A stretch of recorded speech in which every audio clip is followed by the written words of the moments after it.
그는 초등학교 교사였고 심리 카운슬링 학위가 있는 준비된 엄마였지만 남편과 아들 셋, 딸 하나로 구성된 자신의 가족을 사랑이라는 이름으로 망치고 있었음을 깨닫습니다. 즉, 이 네이블러는 사랑한다면서 망치는 사람을 말합니다. 사실 사랑한다면서 상대를 망치는 일은 우리 삶에서 은근히 많이 일어나고 있습니다. 어린 왕자에서 여우가 어린 왕자에게 이렇게 말하죠. 네가 나를 길들인다면 너는 나에게 세상에 하나뿐인 존재가 될 거야. 길들인다는 건 관계에서 매우 중요한 부분인데요. 사실 이 네이블러는 헌신이라는 탈을 쓴 가스라이터와 흡사합니다. 가스라이팅은 타인을 교묘하게 조종해서 현실감과 판단력을 잃게 한 후에 자신의 이익을 위해 통제하는 건데요.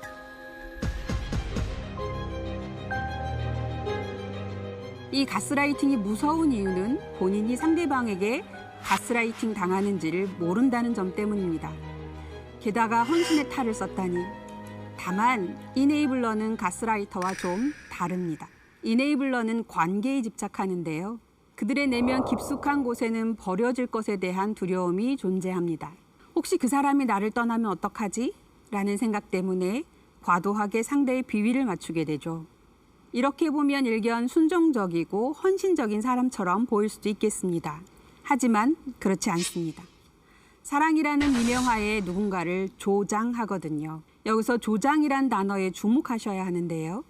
조장과 조종은 다르다는 것을 꼭 기억하셔야 합니다. 이네이블러는 조장하지만 가스라이터는 조종을 합니다. 가스라이터는 자신의 이익을 위해 상대를 조종해서 착취하지만 이네이블러는 그런 의도가 없습니다. 오히려 상대를 위해주고 싶은 마음이 가득하죠. 더 쉽게 말하면 드라마 펜트하우스 속의 천서진은 이네이블러가 아닙니다. 이제부터 엄마가 하나만 똑똑히 들어.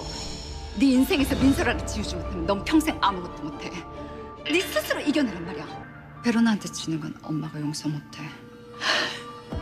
일견 딸을 위해서라면 수단과 방법을 가리지 않는 헌신적인 엄마이지만 천서진은 자신을 빛내주는 도구로서 딸이 필요하기 때문에 그를 길들이고 통제할 뿐이죠.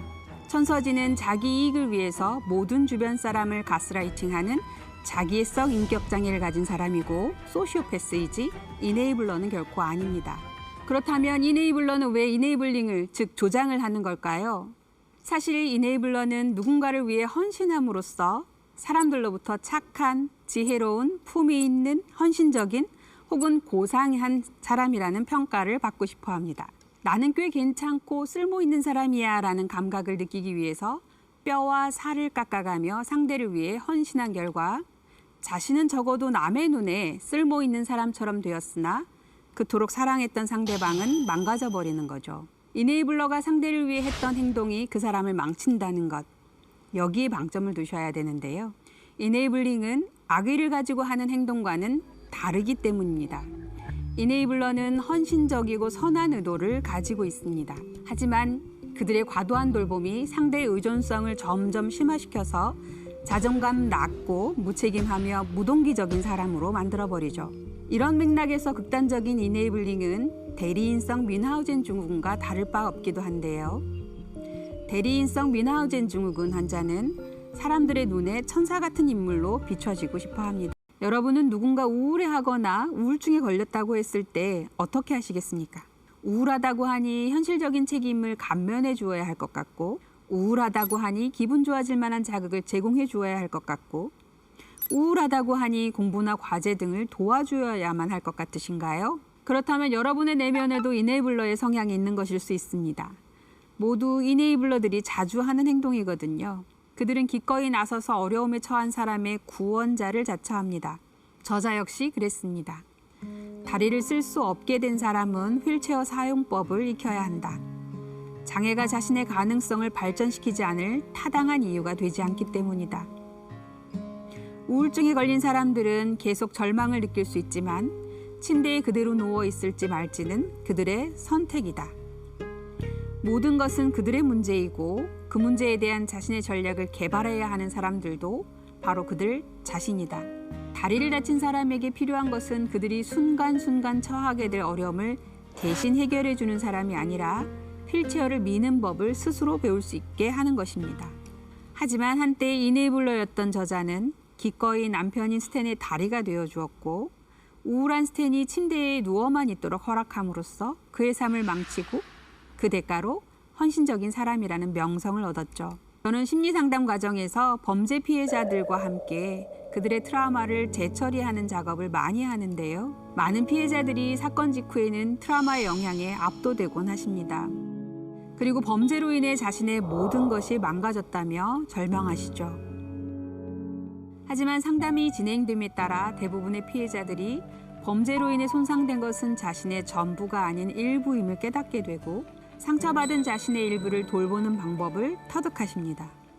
예를 들어 어머니가 눈앞에서 칼에 찔려 살해되는 장면을 목격했던 어느 요리사는 사건 후 더 이상 요리를 할 수 없게 되었습니다. 그분에게 칼은 더 이상 요리 도구가 아니었죠. 그저 어머니의 피살 장면을 떠올리게 하는 매개일 뿐이었습니다. 시간이 지나면서 칼에 대한 공포는 내가 손에 든 칼로 누군가를 다치게 할지도 모른다는 강박적 사고로 바뀌었습니다. 이후 집중적인 심리치료와 약물치료를 받은 지 3년이 지났고 그분은 여전히 불편하긴 하지만 요리하는 것이 가능해지셨습니다. 고통스러운 시간을 견디며 놀랍게도 한 걸음 한 걸음씩 성장하신 거죠. 속도와 정도의 개인차가 있긴 하지만 모든 생명체에게는 놀라울 정도로 강력한 자기 치유의 힘과 지혜가 있는 것 같습니다. 우리는 시간만큼 틀림없이 성장합니다. 그래서 과거처럼 생각하지 않기 위해 매 순간 깨어 있어야 하고 자기 안에 변화되어야 할 부분이 있음을 깨닫기로 결심했다면 변화할 결심도 해야 합니다. 변화를 가로막는 가장 큰 장애물은 자신에게 변화되어야 할 부분이 있다는 사실을 믿지 않거나 받아들이려 하지 않는 것이다. 자신이 이네이블러라는 사실을 깨달은 사람들은 의도적으로 노력을 기울이지 않아도 조금씩 변화하기 시작한다. 이런 인식만으로도 변화가 일어날 것이다. 여러분은 아는 것이 힘이라는 말과 모르는 것이 약이라는 말 중 어느 것을 더 신뢰하시나요? 임상심리학자인 저는 모르는 것이 병이라고 믿습니다. 모르면 두려움만 커질 뿐 문제가 전혀 해결되지 않거든요. 같은 맥락에서 저자는 깨닫는 것이 변화의 시작임을 강조합니다. 하지만 안타깝게도 머리로 아는 것만으로 변화하기가 그렇게 쉬운 일은 아닌 것 같습니다. 운동을 정기적으로 하지 않으면 건강 상태가 곧 심각하게 악화될 것임을 알면서도 좀처럼 실천하지 못하는 저처럼 말이죠. 왜 그럴까요? 우리 뇌는 익숙한 것을 굉장히 좋아합니다.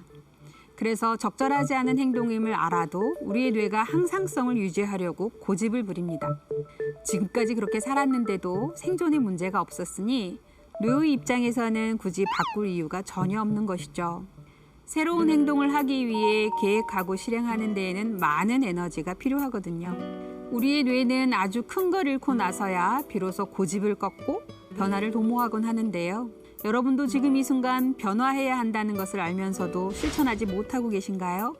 변화의 필요성을 인식하셨으니 모르는 것보단 훨씬 낫습니다. 이제 변화를 위해 스스로를 동기화시켜 보세요. 노력하는 자신에게 줄 적절한 보상을 발견하신다면 여러분의 뇌가 고집을 꺾어버릴지도 모를 일입니다. 부모는 권위가 있어야 합니다. 권위적인 부모와 권위 있는 부모는 다릅니다.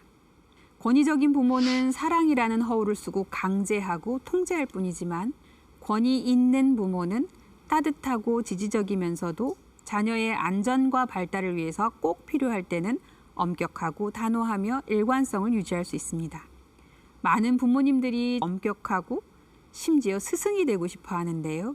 부모는 가르치는 사람이 아닌 심리적 베이스 캠프로 남아있는 것이 바람직합니다.